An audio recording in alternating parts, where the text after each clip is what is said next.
Que idade que eu posso dirigir mesmo, pai? 18 só. Ah, que não dá pra 16? Não dá, gente. Por que nos Estados Unidos pode? Porque é outro país, as regras são outras.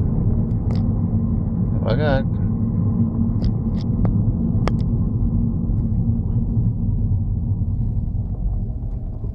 A próxima vai ser sem você falar, pai. Uhum. Agora tá filmando. Cuidado que tem um carro lá na frente.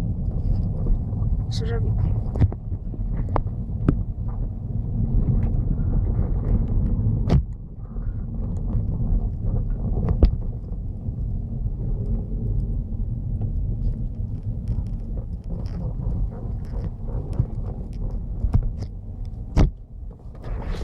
Sei o que tá fazendo.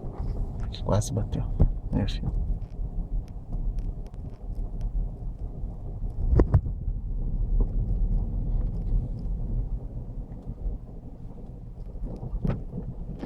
Tá reto.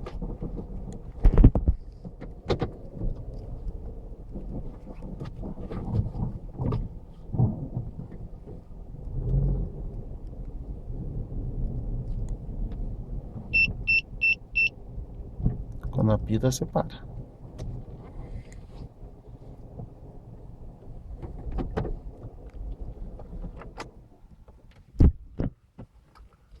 Fale alguma coisa da sua primeira direção.